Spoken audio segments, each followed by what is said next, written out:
사사기 11장 1절로 마지막 절까지 우리 한 절씩 교독하시고 마지막 절은 함께 읽겠습니다.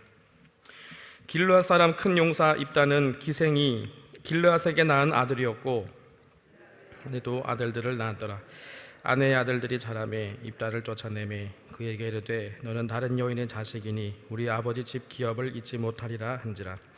이에 입다가 그 형제를 피하여 돕 땅에 거하매 잡류가 그에게로 모여와서 그와 함께 출입하였더라. 얼마 후에 암몬 자손이 이스라엘을 치려하니라. 암몬 자손이 이스라엘을 치려할 때에 길르앗 장로들이 입다를 데려오려고 돕 땅에 가서 입다에게 이르되 우리가 암몬 자손과 싸우려 하나니 당신은 와서 우리의 장관이 되라. 입다가 길르앗 장로들에게 이르되 너희가 전에 나를 미워하여 내 아버지 집에서 쫓아내지 아니하였느냐? 이제 너희가 환난을 당하였다고 어찌하여 내게 왔느냐? 길르앗 장로들이 입다에게 대답하되 이제 우리가 당신을 찾아온 것은 우리와 함께 가서 암몬 자손과 싸우게 하려 함이니 그리하면 우리 길르앗 모든 거민의 머리가 되리라. 입다가 길르앗 장로들에게 이르되 너희가 나를 데리고 본향으로 돌아가서 암몬 자손과 싸우게 할 때에 만일 여호와께서 그들을 내게 붙이시면 내가 과연 너희 머리가 되겠느냐? 길르앗 장로들이 입다에게 이르되 여호와는 우리 사이의 증인이시니 당신의 말대로 우리가 반드시 행하리이다. 이에 입다가 길르앗 장로들과 함께 가니 백성이 그로 자기들의 머리와 장관을 삼은지라. 입다가 미스바에서 자기의 말을 다 여호와 앞에 고하니라. 입다가 암몬 자손의 왕에게 사자를 보내어 이르되 내가 나와 무슨 상관이 있기에 내 땅을 치러 내게 왔느냐? 암몬 자손의 왕이 입다의 사자에게 대답하되 이스라엘이 애굽에서 올라올 때에 아르논에서부터 야복과 유단까지 내 땅을 취한 연고니 이제 그것을 화평히 다시 돌리라. 입다가 암몬 자손의 왕에게 다시 사자를 보내어 그에게 이르되 입다가 말하노라. 이스라엘이 모압 땅과 암몬 자손의 땅을 취하지 아니하였느니라. 이스라엘이 애굽에서 올라올 때에 광야를 향하여 홍해에 이르고 가데스에 이르러서는 이스라엘의 사자를 에돔 왕에게 보내어 이르기를 청컨대 나를 용납하여 내 땅 가운데로 지나게 하라 하였으나 에돔 왕이 이를 듣지 아니하였고 또 그같이 사람을 모압 왕에게 보내었으나 그도 허락지 아니하므로 이스라엘이 가데스에 유하였더니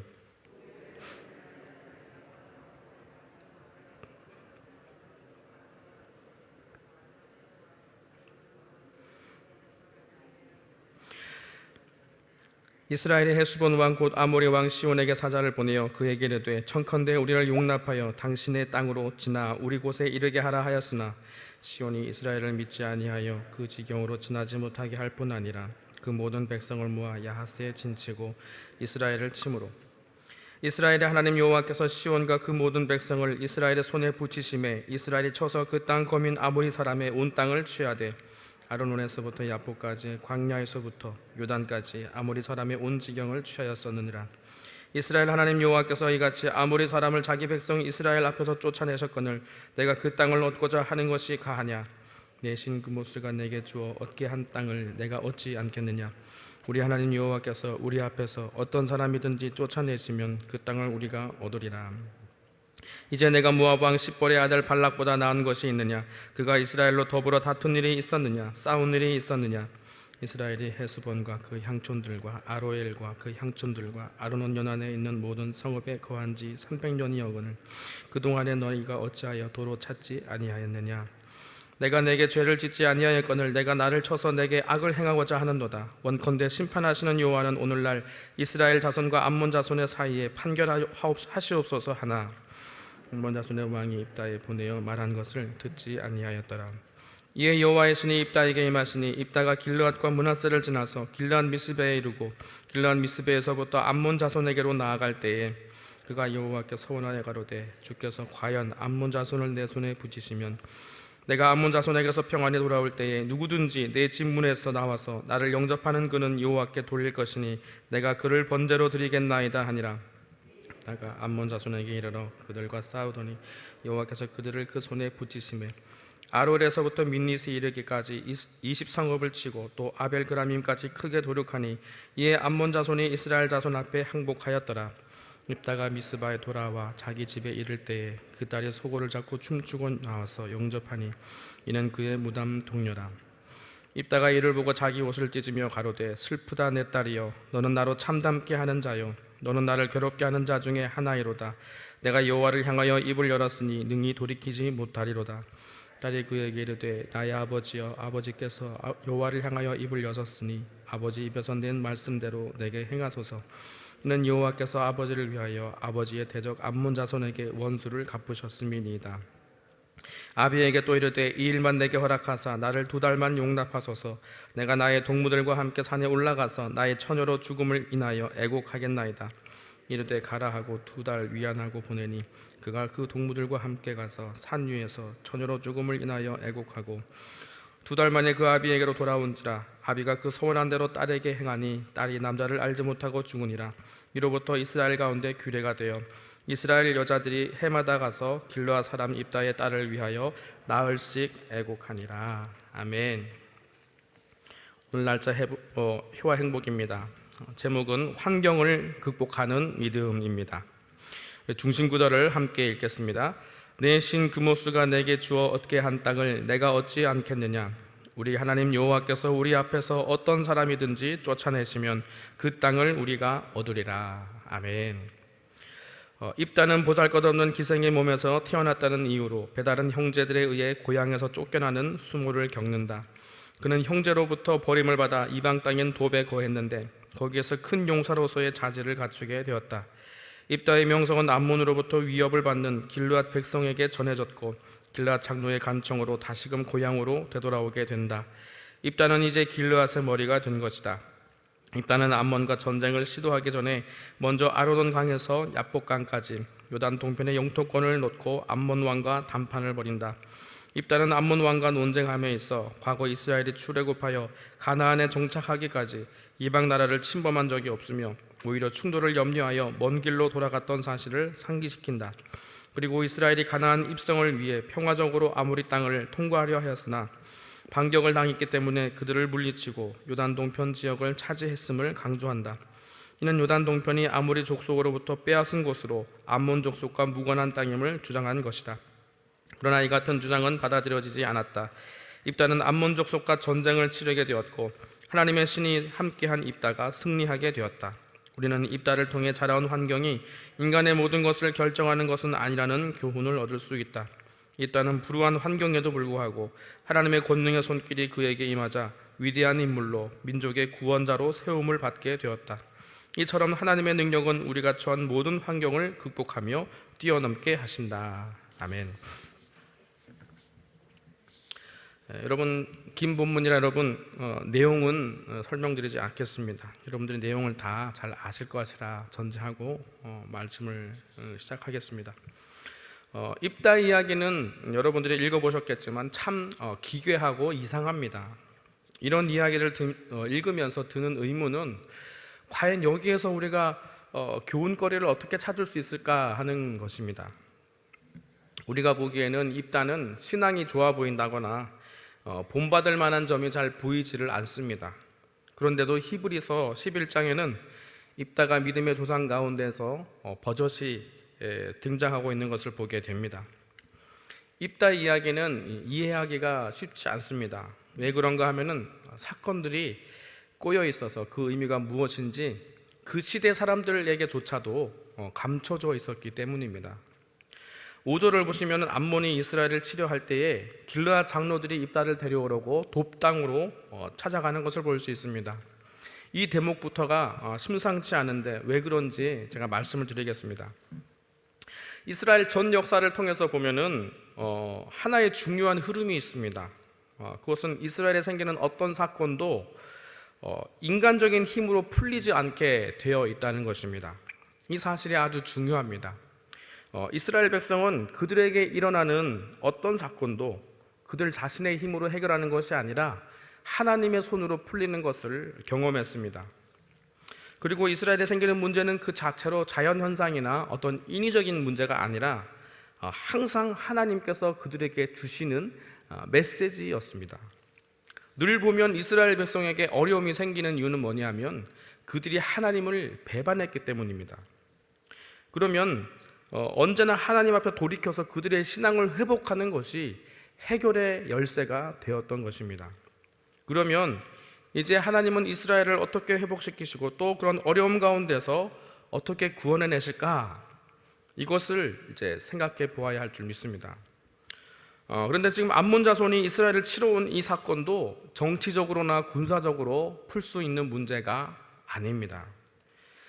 사사기를 처음 시작할 때 하나님께서 하신 말씀이 무엇입니까? 너희가 내 명령을 어기고 가나안 족속을 그 땅에서 쫓아내지 아니하였으므로 내가 그들을 남겨놓아 너희의 옆구리에 가시가 되게 하고 너희 발에 올무가 되겠다 말씀하셨습니다. 그러니 지금 이 사건은 단순히 외적이 침입한 사건이 아니라 이 일이 왜 일어났는지를 먼저 하나님 앞에서 물어야 했습니다. 그러나 지금 이스라엘은 자기들이 왜 이 일을 당하는지 돌이켜보는 것이 아니라 지금 문제를 어떻게 해결할 것인지에만 급급해하고 있습니다. 입다는 영웅과는 거리가 먼 사람입니다.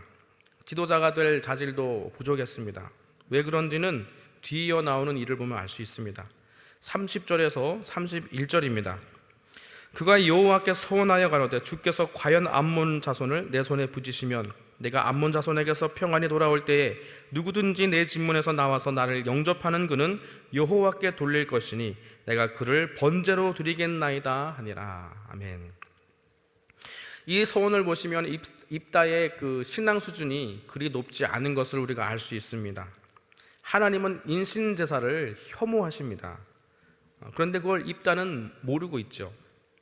이스라엘 백성이 입다를 부른 이유는 그의 신앙이나 지도자적 자질 때문이 아니라 그에게 군사적인 힘이 있기 때문입니다. 싸움 깨나 하는 사람들을 많이 데리고 있었기 때문에 그 힘을 우리를 위하여 쓰면 좋겠다 하고 생각한 것입니다. 그런데 이 입다를 데려온 일이 의미가 좀 복잡해서 비유를 좀 들어보겠습니다. 말 안 듣고 사고만 치는 자식이 있었습니다. 그래서 하루는 아버지가 그 자식에게 매를 들었습니다. 그랬더니 이제 이 자식이 많이 컸다고 그것을 휙 하고 피해버립니다. 부모가 자식을 스스로 보호하라고 가르쳐주신 이 권투 기술을 아버지에게 사용한 것이죠. 그래서 이제 이번에는 기가 차서 아버지가 정말로 제대로 때렸습니다. 그러자 아들의 면상에 주먹을 한번 탁 맞더니 집을 나가는 거예요. 집을 나가서 조금 후에 동네 깡패 한 명을 데리고 옵니다. 형님, 우리 아버지가 나를 패시는데 저를 좀 구원해 주십시오. 여러분, 이렇게 이스라엘은 하나님의 손 아래서 자신들을 구원하기 위하여서 입다를 불렀습니다. 그러면 이제 일이 어떻게 풀려야 하겠습니까? 능력 많으신 아버지께서는 깡패도 때려 눕히고 그 아들도 혼쭐을 내야 하지 않겠습니까? 그런데 의외의 결과가 발생했습니다. 하나님께서 이스라엘이 불러온 입다를 사용해 버리셨습니다. 왜 그러셨을까? 참 이상한 일입니다. 우리가 볼 때에는 입다도 죽고 입다에 이스라엘 백성도 더 강하게 몰아붙이셔야 하는데 오히려 입다에게 하나님의 영이 임해서 전쟁에서 승리하게 하십니다. 그리고 전쟁 이후에 입다의 영향력이 더 커지게 됩니다. 그런데 이걸 하나님께서 의도하셨다는 것입니다. 하나님 처지에서 보면은 깨닫지도 못하고 회개도 못하고 있는 이스라엘 백성에게 그냥 무작정 매만 드시면 어떻게 하겠습니까? 우리 같으면 알아먹거나 아니거나 그냥 우리 화가 풀릴 때까지 자식을 때릴지도 모르지만 우리 하나님은 그런 분이 아니십니다. 깨닫게 하는 것이 목적입니다. 이스라엘을 깨닫게 하시려고 입다를 세우셨습니다. 그러면서 어떻게 하시는지 잘 보십시오. 입다의 모습을 통해서 이스라엘을 부끄럽게 하십니다. 우리 11절을 보겠습니다. 이에 입다가 길르앗 장로들과 함께 가니 백성이 구로 자기들의 머리와 장관을 삼은지라. 입다가 미스바에서 자기의 말을 다 여호와 앞에 고하니라. 이스라엘은 입다를 부를 때 하나님께 묻지 않았습니다. 그러나 입다는 하나님 앞에서 고하는 모습을 볼 수 있습니다. 입다는 하나님을 잘 이해하지 못했고요, 율법도 부분적으로만 알았고 또 비류들과 어울리는 자였지만 봐라, 내 앞에 선 입다를 봐라, 너희들보다 낫지 않느냐 하고 말씀하시는 것 같습니다. 하지만 입다의 그 신앙을 보면은 누구를 구원할 만한 그런 신앙은 아닙니다. 12절을 보면 암몬 왕에게 사자를 보내서 왜 내 땅에 쳐들어왔냐고 따지게 되는데, 여러분, 이스라엘 땅이 왕의 땅입니까? 아니죠. 율법에 의하면은 모든 땅은 하나님의 것입니다. 그러니까 이것을 입다는 모르고 있든지 아니면은 자신이 왕이므로 이 이야기를 하는 건지, 알고도 하는 이야기면 입다는 분명히 진리의 사람과는 거리가 먼 사람입니다. 이스라엘의 머리가 되어서 전쟁에는 승리했지만 그 땅을 과연 하나님의 말씀대로 통치할 수 있을까? 그럴 만한 위인은 아닙니다. 성도 여러분, 사람의 신앙 역량을 보면은 자기 하나 버티기에도 버거운 사람이 있고, 자기 가족만 겨우 챙기는 사람이 있고, 이웃에게 영향력을 발휘하는 사람도 있고요, 또 한 국가와 시대를 책임지는 사람도 있습니다. 입다는 자기 신앙 하나 버티기에도 버거운 사람이었습니다. 그런데도 하나님께서는 입다를 이스라엘의 머리가 되게 하셨습니다. 하나님은 입다를 세우심으로 어쩌면 이스라엘을 심판하려 하십니다. 이스라엘은 입다 같은 사람이 다스릴 만한 싸구려 나라가 아닙니다. 열방 중에서 빼어낸 족속이요 지명하여 부르신 자녀입니다. 하나님의 기적 같은 섭리 속에서 매일을 살아가는 족속입니다. 하나님의 자녀에게 누구든지 그들에게 복을 축복하면 복을 받고 저주하면 하나님의 저주를 받게 되어 있습니다. 그 하나님의 귀한 자녀가 비류들의 왕초를 머리로 모시는 웃지 못할 상황에 있습니다. 암몬의 소나기에서 벗어나게 하는 것이 구원인가? 아니면 입다의 지배를 받지 않고 암몬에게 괴롭힘을 당하도록 두는 것이 구원인가? 그 어떤 것도 구원으로 보이지 않을 만큼 간단치 않은 상황입니다. 그러나 하나님께서는 이스라엘에게 깨달음을 주시려는 목적이 있습니다. 하나님은 암몬을 보내 깨닫게 하고 싶으셨어요. 그런데 이스라엘이 입다를 데리고 온 거예요. 이건 하나님의 뜻에 분명히 어긋났지만 그래도 하나님께서는 이마저도 깨달음의 기회로 삼으셨습니다. 그래서 입다를 그들의 머리가 되게 하셨습니다. 그리고 그 결과가 어떤지를 이제 보여주십니다. 싸움에서 이긴 것까지는 좋았습니다. 그러나 그 일 이후에 벌어지는 일들은 비극의 연속이었습니다. 비극은 아시다시피 입다의 가정에서부터 시작되었습니다. 입다의 말실수로 하나밖에 없는 외딸이 번제로 바쳐집니다. 그리고 그 일로 인해서 입다는 가슴속에 아마 불을 품었을 것입니다. 입다의 그 가슴의 불은 어릴 때부터 키워온 것이죠. 요단 나루에서 에브라임 지파를 일방적인 학살로 이제 다음 장에 나오는데요, 42,000명이나 죽입니다. 어릴 때부터 가문에서 느꼈던 그 수치와 울분과 분노는 명문 가문 에브라임을 박살내버립니다. 여러분, 너무 먼 나라 이야기 같습니까? 지금 우리에게 주시는 메시지입니다. 입다는 누가 불렀습니까? 이스라엘 장로들이 불렀습니다. 입다는 하나님이 세우신 사사가 아니라 사람이 세운 사사입니다.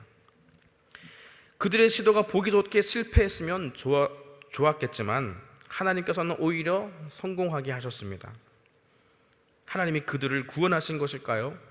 우리가 보기에는 암몬에게 승리하여 입다의 통치를 받는 것도, 패배하여 암몬의 지배를 받는 것도 구원으로 보이지 않습니다. 어제 본문 10장 13절에 너희가 나를 버리고 다른 신을 섬기니 그러므로 내가 다시는 너희를 구원치 아니하리라, 이스라엘을 다시는 구원치 아니하겠다고 하나님 말씀하셨습니다. 그러고 암몬의 침입이 있자 이스라엘이 다시 회개합니다. 그들 중에 우상도 제하고 진정성 있게 회개합니다.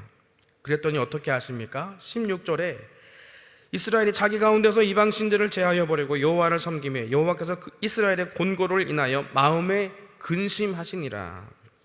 하나님이 근심하시기 시작하십니다. 그리고 입다를 통해서 전쟁에서 이기게 해주셨는데요, 이건 아주 복잡한 일입니다. 구원이라고 하기에도, 구원이 아니라고 하기에도 미묘한 꼬여버린 구원입니다. 입다 이후에 소사사, 입산, 엘론, 압돈, 이 세 사람이 이스라엘에 섭니다. 물론 하나님이 세우지 않으신 사사입니다. 사사는 평시에는 하나님의 법으로 재판하고 위기 때는 일어나서 이스라엘을 구원시키는 자입니다. 그러나 제가 어제 말씀드렸죠, 이 사사들의 한 일은 사명이 아니라 왕노릇이었습니다. 왕으로서 통치한 것이 아닙니다. 왕노릇만 했습니다. 책임은 없고 권리만 행사했습니다. 그런데 이렇게 왕노릇하는 사람들이 점점 늘어갔다고 했죠. 왕조가 정권을 유지하기 위해서 많은 자손들을 낳는 것처럼 이들은 자식들을 많이 낳고 결혼을 통해서 세력들을 점점 넓혀갑니다. 입사는 아들, 딸 합계 60이요 압도는 아들, 손자 합계 70입니다. 나라를 봉사하기 위해서 이렇게 자식들을 많이 낳은 것이 아닙니다. 자신들이 누리는 권세와 부를 유지하기 위해서 덩치를 키운 것입니다. 왕노릇하는 사람 한 명만 있어도 나라가 힘든데 60이요 70입니다. 그리고 그들의 가족들은 또 얼마나 많겠습니까? 여러분, 이건 우리의 현실을 보여주는 것 같지 않습니까? 사회 각계각층에서 자기의 소명을 감당하는 사사는 없고 왕노릇하는 사람들만 있습니다. 공권력을 활용해서 배임을 임삼고 입다처럼 비류들과 어울려 세력을 넓혔다는 의혹을 받는 사람도 대권 주자로 있습니다.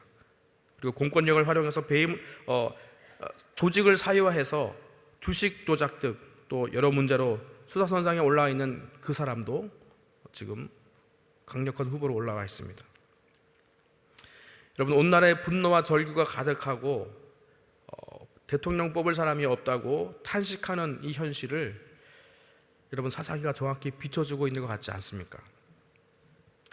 그럼 여러분, 회개하는 이스라엘을 이제 어떻게 해야 합니까?